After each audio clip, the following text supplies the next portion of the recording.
Hi hello నమస్తే నవ్వుం news కి స్వాగతం. సైఫ్ అలీ ఖాన్ కేసులో ఊహించని ట్విస్ట్, నిందితుడు అరెస్ట్. ప్రముఖ నటుడు పద్మశ్రీ అవార్డు గ్రహీత సైఫ్ అలీ ఖాన్ కేసులో సినీ పరిశ్రమ ఒక్కసారిగా ఉలిక్కి పడింది. ఆయనపై ఓ దుండగుడు కత్తితో తీవ్రంగా దాడి చేయడం సంచలనంగా మారింది. ఈ కేసులో కీలక పరిణామం చోటు చేసుకుంది.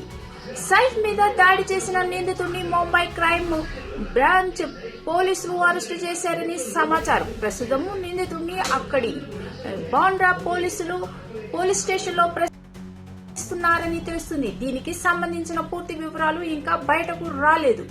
కోటి డిమాండ్. సైఫ్ అలీ ఖాన్ ఇంట్లోకి చొరబడిన నిందితుడు భారీ మొత్తంలో డబ్బులు డిమాండ్ చేసినట్లు తెలుస్తుంది.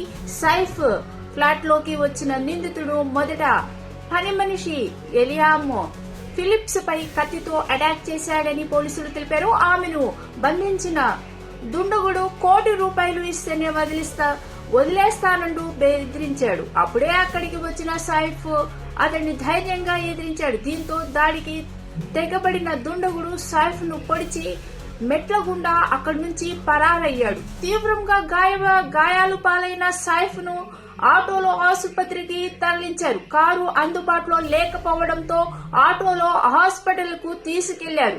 అతడికి మెడ వెన్నెముక భాగంలో సర్జరీ అయిందని, ఆరోగ్య పరిస్థితి నిలకడగా ఉందని డాక్టర్లు వెల్లడించారు.